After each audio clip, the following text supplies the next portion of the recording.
Ayan nga guys, dahil sa nagdaang araw puro meat saka pasta ang mga nakain natin. Ngayon naman ay maglilinis tayo ng isda, tapos ayan guys, lulutuin natin siya. Yun, ayan, galunggong nga pala guys yung tawag sa isda na ito. Ayan guys, yan, lilinisin na nga natin. Tatanggalin natin ang hasang tsaka bituka. Ayan, nakaabang na kagad yung aking alagang pusa. Kinakain niya yung mga hasang tsaka sariwang bituka. Alam naman natin na paborito talaga ng pusa ang isda. Hindi mawawala talaga sa meal nila yung isda. Kagandahan naman sa pusa ko na to, ayan, bituka nga lang tsaka hasang kinakain niya. Hindi siya nangunguha ng isda. Ayan, parang may isip na rin yung pusa ko na to. Ayan, naging paksapan natin ang pusa ko ngayon. Ayan, linis pa tayo guys ng isda.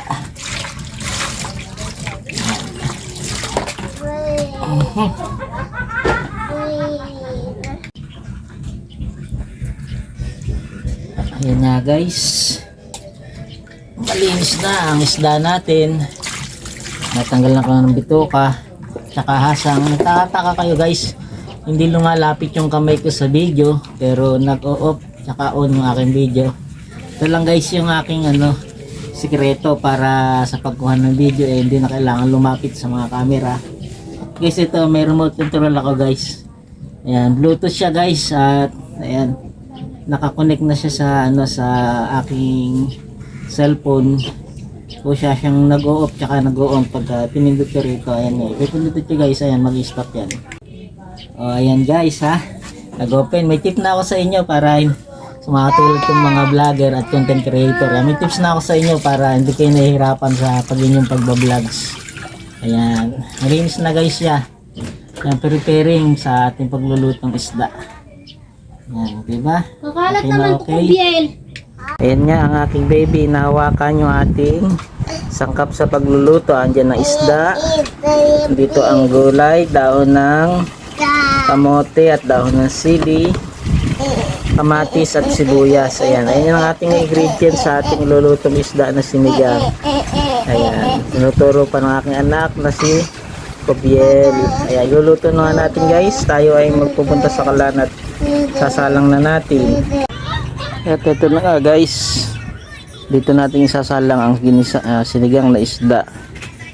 Napainit na tayo ng tubig guys. Yun di pa siya kumukulo guys. Hintayin muna natin siyang kumulo. Then kapag kumulo na siya, ihulog na natin yung isda. Then yung sangkap na sibuyas, kamatis. Pagkulo niya ulit, tapos lalagyan naman natin yung daon ng sili at dahon ng kamote.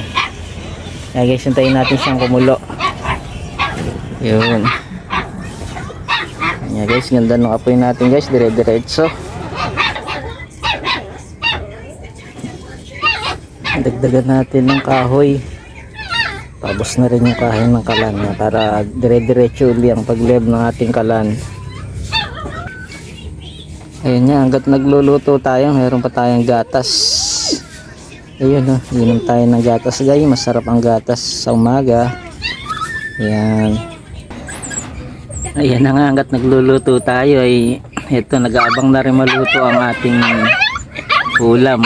Gutom na rin to si yan nga pala ang aking aso na si Meta.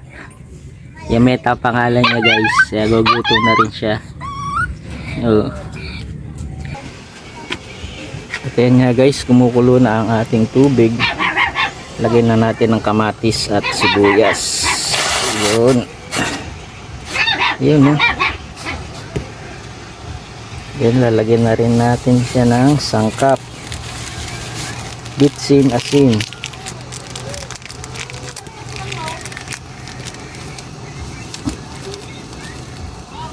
Yun. Then lagyan din natin siya ng konting asin. Ayan guys, konting asin. Ayan, konting asin. Yun Ayun. Hintayin natin ulit siya ng kumulo. Lalagay naman natin yung ating isda. Yun nga guys, lalagay na natin ang isda. Yun. Sarap na guys, oh. Yun, oh. Yun, oh. Uy. Ito, napugot yung ulo ng isang isda ko na to. Yun, oh. Uy. Ayan, last one. 7 fish sila. Ayan, sumisid sa mainit na tubig.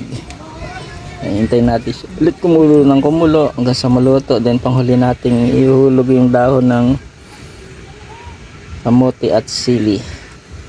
Ayan nga guys. Tingnan nyo naman. Malapit nang maluto ang ating sinigang na isdang galunggong. Okay.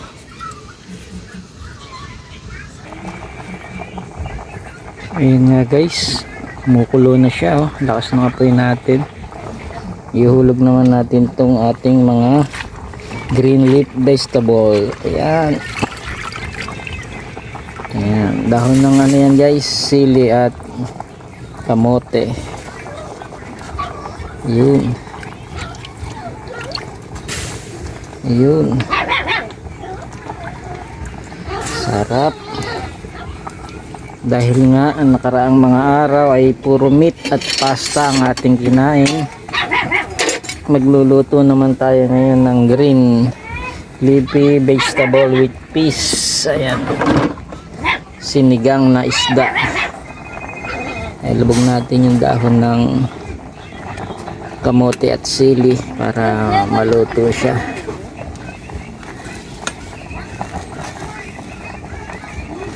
Ayan.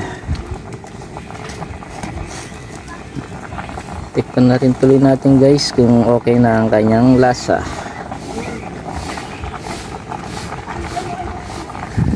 Yan.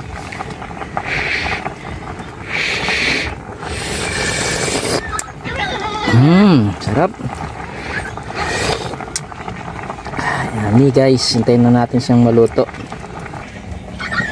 At ayan na nga guys ang finished product natin na sinigang na galunggong na may sili, dahon ng sili at dahon ng kamote. Ayan guys, napakasarap niyan guys.